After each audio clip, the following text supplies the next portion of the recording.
बादल कप्पे के साथ उसकी माँ और छोटा भाई भी रहा करता था। बादल कप्पे का छोटा भाई बहुत मेहनती था। वो सुबह सवेरे घर से निकल जाता और सारा सारा दिन जंगल में लकड़ियाँ काटा करता था। बिजली कभी बादल कप्पे की माँ और उसके छोटे भाई से बहुत नफरत करती थी और वो नहीं चाहती थी कि वो दोनों उसके घर में रहे।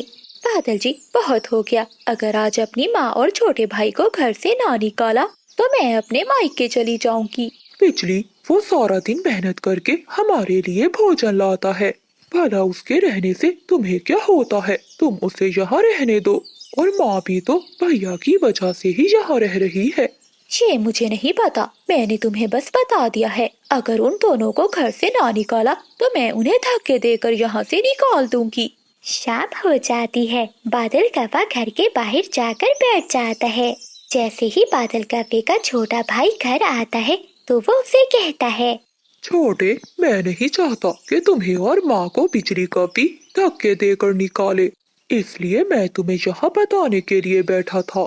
आज के बाद तुम और माँ इस घर में नहीं बल्कि किसी और घर में रहोगे। लेकिन भाई, मेरा तो कोई घर नहीं है। मैं माँ को लेकर कहाँ जाऊँगा?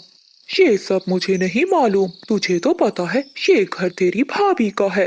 अगर तुम दोनों यहाँ से नहीं गए तो वो मुझे भी घर से निकाल देगी। पीछे से बादल कप्पे की माँ भी ये सब सुन रही थी। चल छोटे, यहाँ से चले। जहाँ हमारी इज्जत नहीं, इस घर पे रहने का कोई फायदा नहीं। उदास होकर भोला कप्पा अपनी माँ को लेकर वहाँ से चला जाता है। फिर बादल कप्पा भी अपने घर में चला जाता है। रात होते ही जंगल में तेज बारिश शुरू हो जाती है।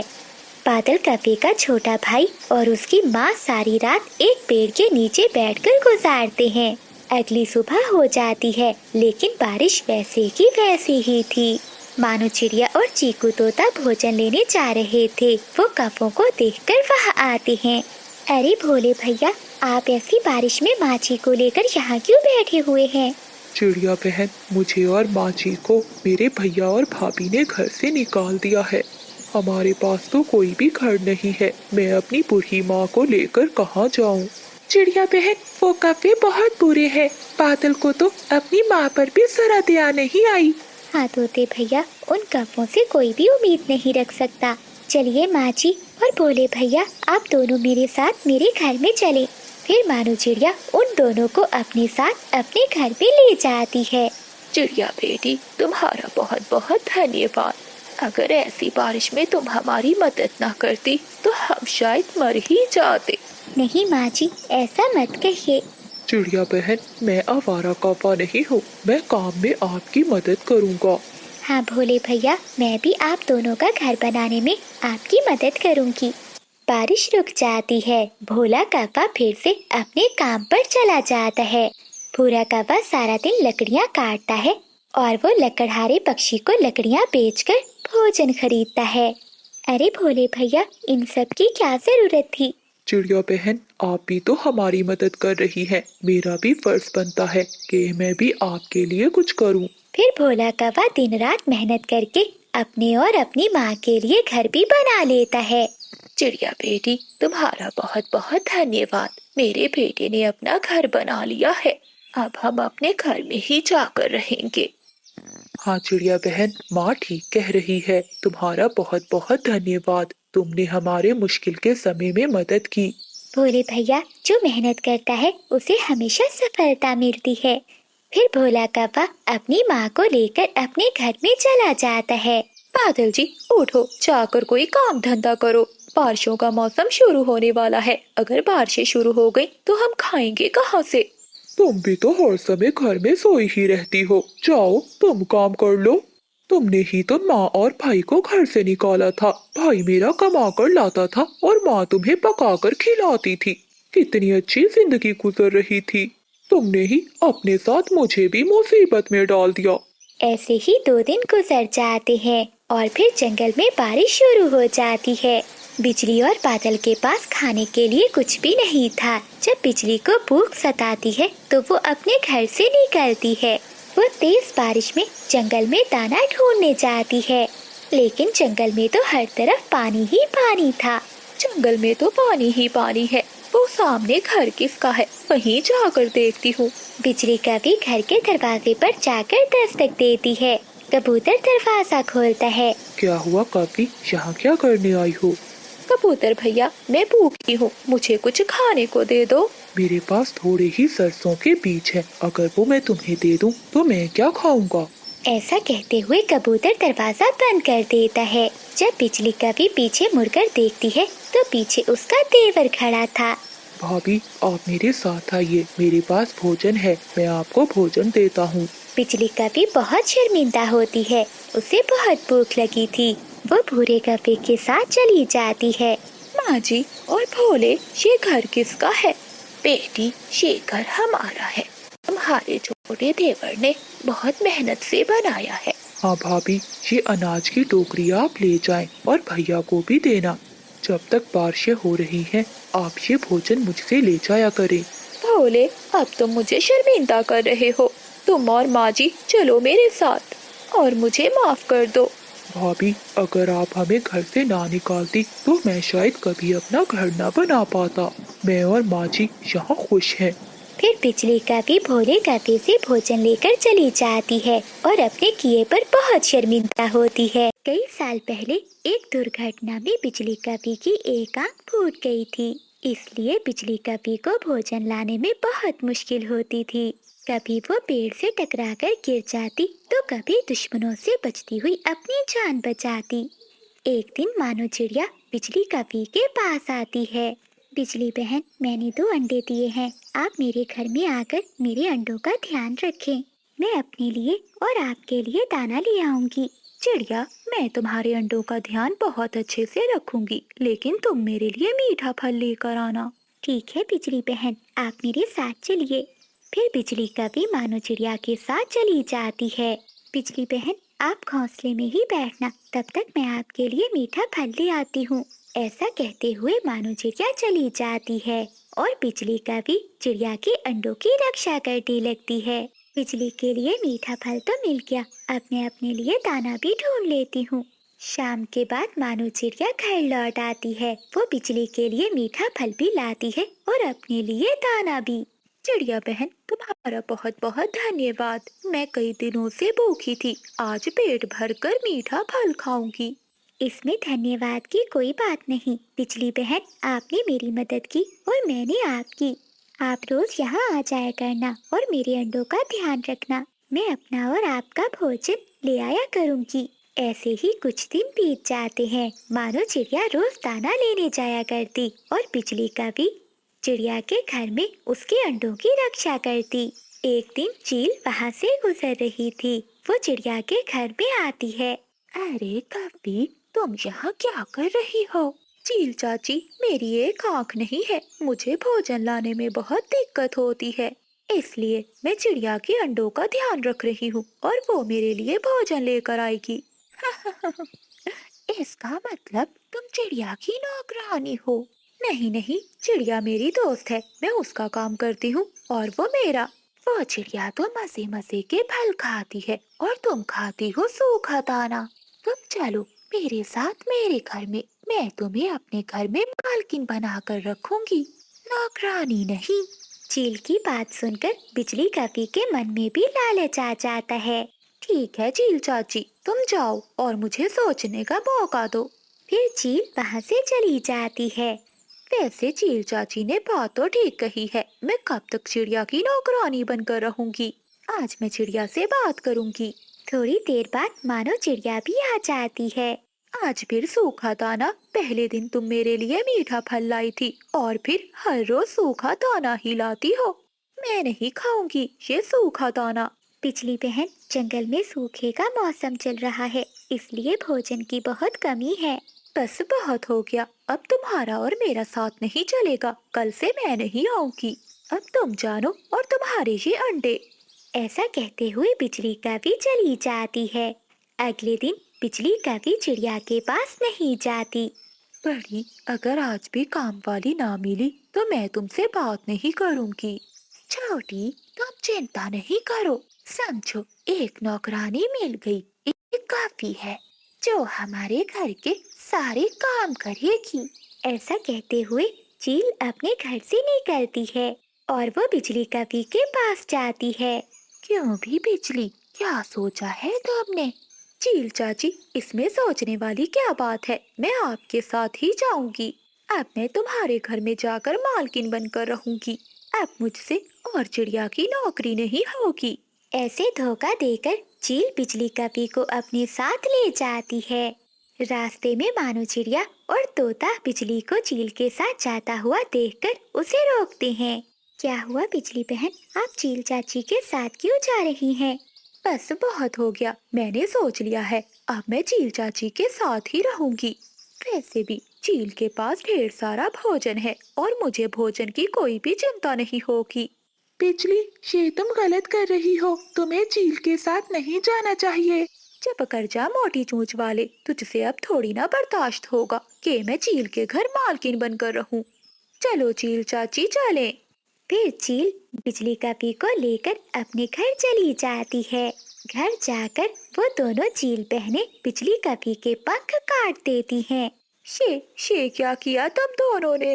मेरे पंख क्यों काट दिए? ताकि काली कवि दौड़कर कहीं जा ना सके और मेरे घर में हमेशा काम करती रहे। छोटी, जो भी काम करवाना है इस कवि से करवा लो। आज से ये हमारी नौकरानी है।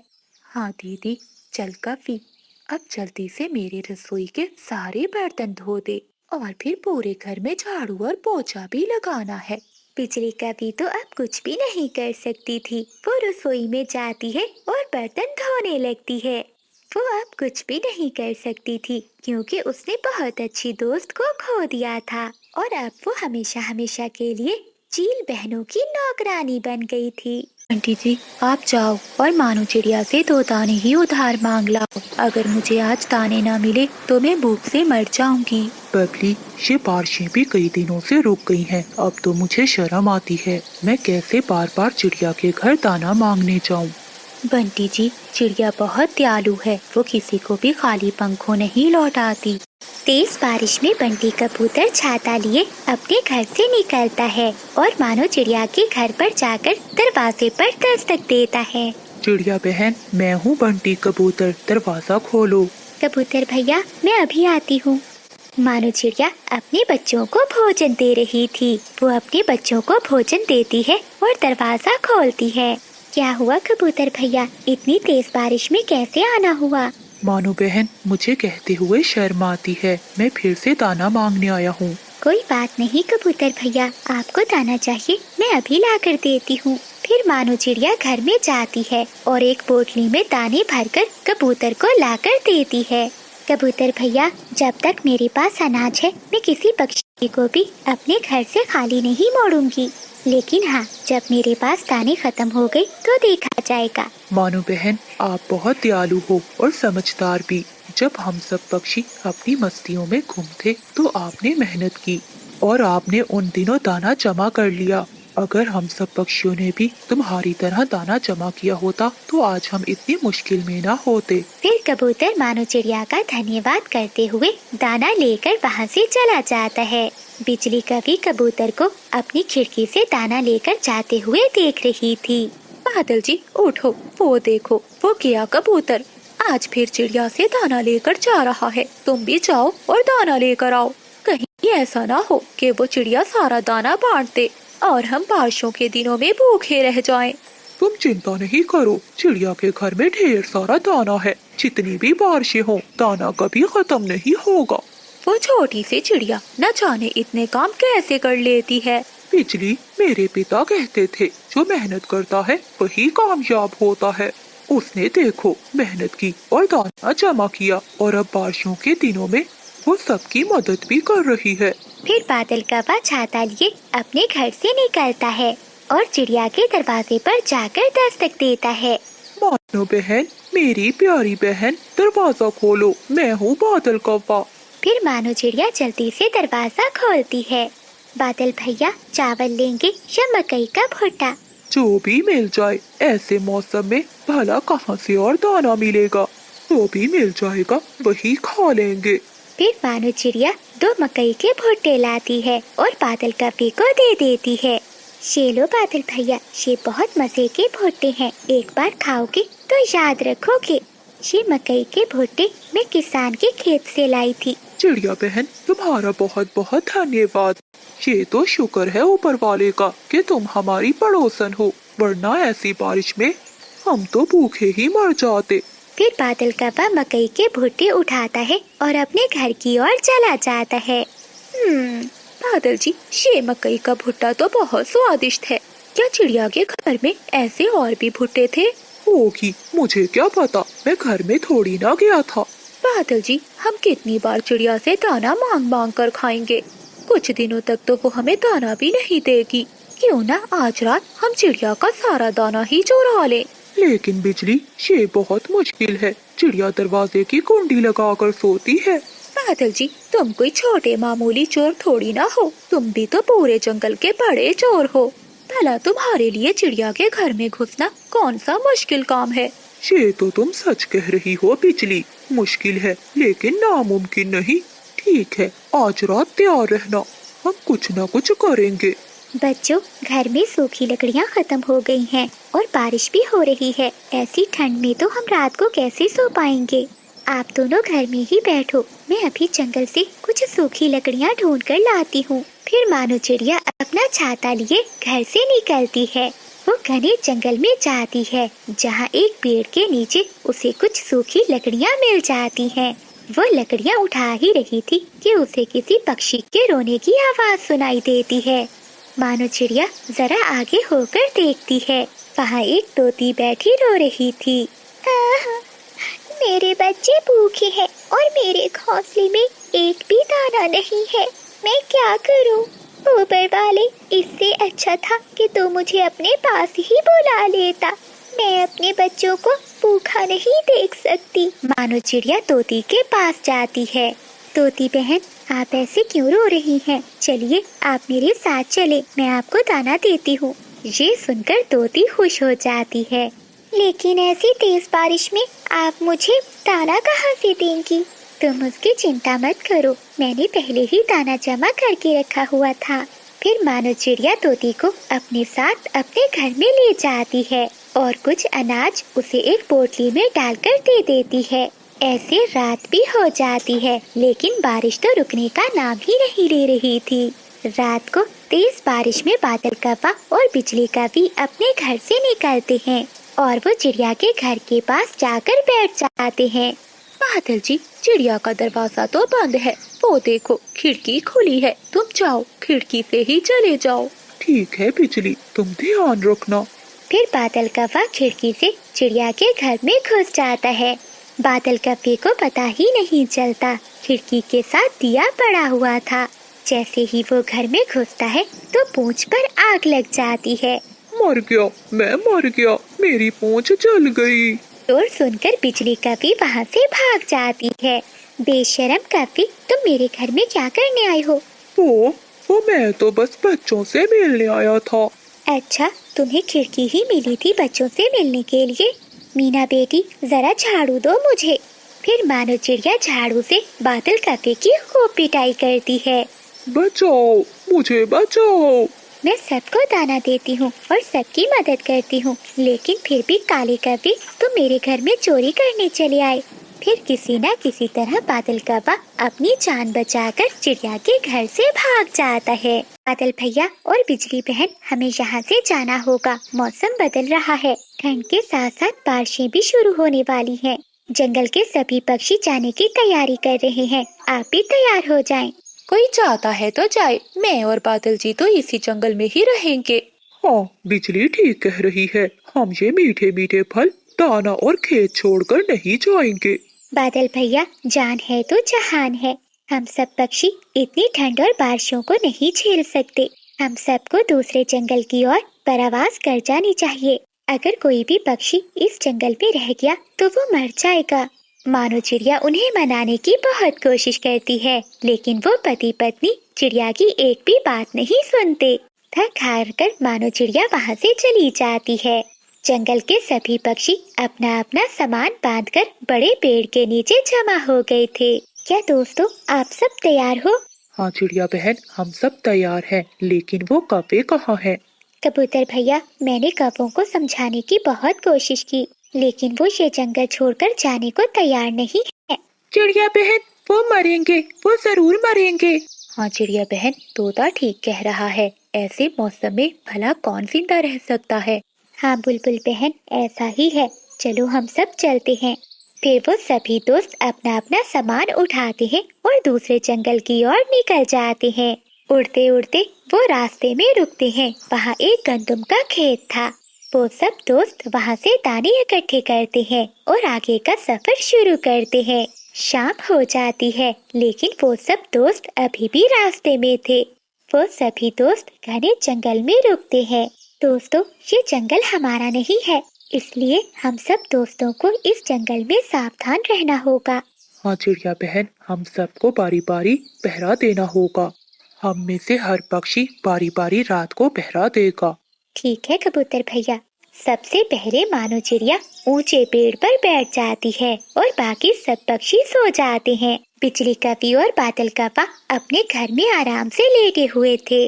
देखो ना बादल जी, हम यहाँ आराम से लेटे हुए हैं। हमारे पास घर है, फल है और अनाज है। भला हम क्यों दूसरे पक्षियों की तरह मुसीबत उठाएं। हाँ बिजली, इतनी दूर प्रवास करना कोई आसान काम नहीं है। देखना, उन पक्षियों को तो रास्ते में चीलें ही खा जाएंगी। मानो चिड़िया पहरा दे रही थी, तभी उसे दूर से चीलों की आवाज सुनाई देती है। मानो चिड़िया भागी भागी अपने दोस्तों के पास आती है। उठो दोस्तों उठो, जल्दी करो, मैंने अभी चील की आवाज सुनी है। वो सभी पक्षी जल्दी से उठ जाते हैं और कुछ झाड़ियों के पीछे छुप जाते हैं। दो चीलें वहाँ आ जाती हैं। छोटी, पक्षियों की खुशबू तो यहीं से आ रही थी। लगता है डर कर भाग गए। हाँ बड़ी, चलो अब घर चलते हैं, मुझे बहुत नींद आ रही है। फिर वो दोनों चील बहनें वहाँ से चली जाती हैं। पक्षियों की मुश्किल भरी लंबी रात गुजर जाती है। फिर सभी पक्षी अपना अगला सफर शुरू करते हैं। शाम होने से पहले पहले वो सब दूसरे जंगल पहुँच जाते हैं। वो जंगल बहुत अच्छा था। वहाँ का मौसम भी बहुत सुहाना था। वो काफी पूरा दिन जंगल में घूमते, क्योंकि कोई भी पक्षी उस जंगल में नहीं था। वो पति पत्नी कभी चिड़िया के घर में जाते और कभी तोते के घर में। बादल जी, वो मोटी चोंच वाला अपने घर में कुछ भी नहीं रख कर गया। हाँ बिजली, कोई भी पक्षी अपने घर में कोई भी काम की चीज नहीं रख कर गया। दूसरे जंगल में सभी पक्षियों ने अपने अपने लिए छोटे छोटे घर बना लिए थे। वो सब पक्षी अब बहुत खुश थे, क्योंकि उनके पास खाने के लिए दाना भी था। वो सब दोस्त अब इकट्ठे थे। ऐसे ही कुछ दिन बीत जाते हैं। कौवों के जंगल में अब ठंडी हवाएं चलने लगी थी। बादल जी, बहुत सर्दी है। हाँ बिजली, आग भी जल रही है, लेकिन फिर भी सर्दी कम नहीं हो रही। बादल जी, हमें डरने की कोई जरूरत नहीं, हम बहादुर कौवे हैं। वो पति पत्नी ऐसे कई दिन गुजारते हैं। एक दिन जंगल में बहुत तेज बारिशें शुरू हो जाती हैं। अब तो कौवों की सूखी लकड़ियाँ भी खत्म हो गई थी और तेज बारिश के कारण उनके घर की छत भी टपक रही थी। बादल जी, आग भी नहीं जल रही, लकड़ियाँ गीली हैं और ये छत भी टपकने लगी है। बिजली, अब तो मुझे भी बहुत ठंड लग रही है। वो पति पत्नी वो रात बहुत मुश्किल से गुजारते हैं। बादल जी, क्या हम जिंदा है? हाँ बिजली, हम जिंदा है। हमने बहुत बड़ी गलती की। हमें भी अपने दोस्तों के साथ चले जाना चाहिए था। बादल जी, अभी भी देर नहीं हुई, चलो हम भी चलते हैं। हम भी सब अपने पक्षी दोस्तों के पास चलते हैं। ऐसा कहते हुए वो पति पत्नी जंगल से निकलते हैं। वो रात घने जंगल में गुजारते हैं और फिर अगली सुबह वो दोनों अपने दोस्तों के पास पहुंच जाते हैं। चिड़िया बहन, तुमने ठीक कहा था, जान है तो जहान है, हमें माफ कर दो। ठीक है बिजली बहन, अब हम सब मिलकर आपके घर बनाने में भी आपकी मदद करते हैं। फिर वो सभी दोस्त मिलकर कौवों का भी घर बनाते हैं और सभी पक्षी खुशी खुशी उस जंगल में रहने लगते हैं। प्यारे दोस्तों, इस कहानी को लाइक करना मत भूलिएगा। आपका धन्यवाद। बिजली कवि और प्रेम कव्वा वहाँ से चले जाते हैं। वो दोनों जा ही रहे थे कि तभी जंगल की मुखिया चिड़िया वहाँ आ जाती है। प्रेम कवि, ये तुम्हारे साथ कवि कौन है? क्या तुमने शादी कर ली है? हाँ मानो चिड़िया, मैंने शादी कर ली है। और ये मेरी पत्नी है। ये तो तुमने बहुत अच्छा किया, तुम्हें बहुत बहुत बधाई हो। अब मैं चलती हूँ, मुझे बहुत काम है। ऐसा कहते हुए जंगल की मुखिया चिड़िया वहाँ से चली जाती है। फिर प्रेम कप्पा बिजली को लेकर अपने घर आ जाता है। बिजली, अब तुम्हें यहाँ कोई भी तंग नहीं करेगा, तुम यहाँ आराम से रह सकती हो। ठीक है जी, मुझे बहुत भूख लग रही है, आप मेरे लिए कुछ खाने का बंदोबस्त करें ना। ठीक है बिजली, तुम यहीं रुको, मैं अभी तुम्हारे लिए भोजन लेकर आता हूँ। फिर प्रेम कप्पा बिजली के लिए भोजन लेने चला जाता है। उधर बादल कप्पा कुएं में मदद की पुकार लगा रहा था। कोई मुझे बचाओ, कोई मुझे इस कुएं से बाहर निकालो, वरना मैं यहीं मर जाऊंगा। बादल कप्पे की आवाज सुनकर कुछ पक्षी कुएं के पास आते हैं और बादल कप्पे को कुएं से बाहर निकालते हैं। मुझे कुएं से बाहर निकालने के लिए आप सबका बहुत बहुत धन्यवाद। मैं आप सबका ये एहसान जिंदगी भर नहीं भूलूंगा। वो सब तो ठीक है कप्पे भाई, लेकिन तुम इस कुएं में कैसे गिर गए? वो तो धन्यवाद है ऊपर वाले का कि तुम बच गए, वरना इस कुएं में बहुत सांप और बिच्छू रहते हैं। फिर बादल कप्पा उन पक्षियों को सारी बात बताता है। अच्छा, तो ये बात है, क्या नाम बताया तुमने अपनी पत्नी का? मेरी पत्नी का नाम बिजली है तोते भाई, लेकिन वो बहुत धोखेबाज निकली। अगर वो मुझे मिल गई तो मैं उसे छोड़ूंगा नहीं। बस काफी, तुम यही समझो कि तुम्हारी पत्नी तुम्हें मिल गई। लेकिन कैसे तोते भैया, क्या तुमने मेरी पत्नी को देखा है? हमारे जंगल में एक प्रेम नाम का कौवा रहता है और उसने अभी अभी शादी की है और उसकी पत्नी का नाम भी बिजली है। हो ना हो कौवे यार, वो तुम्हारी पत्नी ही होगी। बादल कप्पा ये सुनकर अपनी पत्नी को ढूंढने दूसरे जंगल के अंदर चला जाता है। कबूतर भाई, क्या आपने प्रेम और बिजली नाम के कौवों को देखा है? उन्होंने अभी अभी शादी की है। नहीं कौवे यार, मैंने नहीं देखा, मैं इस गांव में नया नया आया हूँ, तुम किसी और से पूछ लो। फिर बादल कप्पा कई पक्षियों से पूछता है, लेकिन उसे पता नहीं चलता। वो थक हार कर एक पेड़ के नीचे बैठ जाता है। तभी गांव की मुखिया मानो चिड़िया वहाँ आती है। क्या हुआ कप्पे, तुम तो बहुत चिंतित दिखाई दे रहे हो। क्या बात है, मुझे बताओ, क्या पता मैं तुम्हारी मदद कर दूं। मेरा नाम बादल है और मैं अपनी पत्नी की खोज में इधर उधर उड़ रहा हूँ। क्या नाम है तुम्हारी पत्नी का और वो तुमसे कैसे अलग हो गई? मेरी पत्नी का नाम बिजली कौवी है और वो प्रेम कौवे की बातों में आकर मुझे कुएं में धक्का देकर यहाँ चली आई। वो तो धन्यवाद हो इस गांव के पक्षियों का, जिन्होंने मुझे कुएं से बाहर निकाला। प्रेम और बिजली, ये नाम तो मैंने सुना है। हाँ, याद आया, सुबह ही प्रेम और बिजली ने शादी की है। कहीं उसकी पत्नी तुम्हारी पत्नी तो नहीं है? हाँ चिड़िया बहन, वही मेरी पत्नी है। क्या आप मुझे उनके पास लेकर जाएंगी? हाँ हाँ, क्यों नहीं, चलो मेरे साथ। फिर मानो चिड़िया बादल कप्पे को प्रेम के घर ले जाती है। प्रेम कप्पे, बाहर आओ। मानो चिड़िया की आवाज सुनकर प्रेम कप्पा घर से बाहर आता है। वो अपने सामने मानो चिड़िया और बादल कप्पे को देखकर डर जाता है। प्रेम, मुझे खबर मिली है कि जिस कवि से तुमने शादी की है वो इस बादल कप्पे की पत्नी है। नहीं नहीं, ऐसा नहीं है, लगता है इसे गलतफहमी हुई है। मुझे कोई गलतफहमी नहीं हुई है, ये प्रेम कौवा झूठ बोल रहा है। इसने ही मुझे कुएं में धक्का दिया था। नहीं नहीं, ये झूठ बोल रहा है कौवा। ठीक है, तो हम ये सारी बात बिजली से ही पूछ लेते हैं कि कौन सच्चा है। फिर मानो चिड़िया बिजली कवि को बाहर बुलाती है। बिजली कवि बाहर आती है। देखो कवि बहन, क्या तुम इस बादल कवि को जानती हो? ये तुम्हारा पति है क्या? नहीं नहीं चिड़िया बहन, मैं इसे नहीं जानती।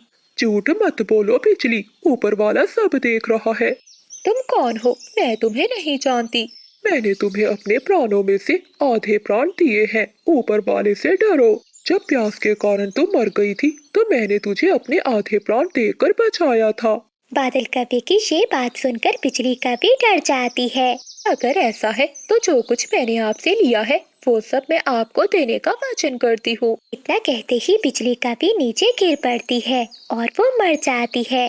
ये देखकर सभी हैरान हो जाते हैं और प्रेम के पैरों तले तो जमीन ही निकल जाती है। ए ऊपर वाले, ये क्या हो गया? अब ये मुखिया चिड़िया मुझे छोड़ेगी नहीं। प्रेम, तुमने हमसे झूठ बोला और बादल कवि को कुएं में धक्का भी दिया। इस आरोप पर मैं तुम्हें जेल में बंद करने का हुक्म देती हूँ। बिजली, अगर तुम ये सब ना करती तो तुम्हारे साथ आज ऐसा ना होता। इस कहानी से हमें ये सीख मिलती है कि अगर तुम बुरा करोगे तो तुम्हारे साथ भी बुरा होगा।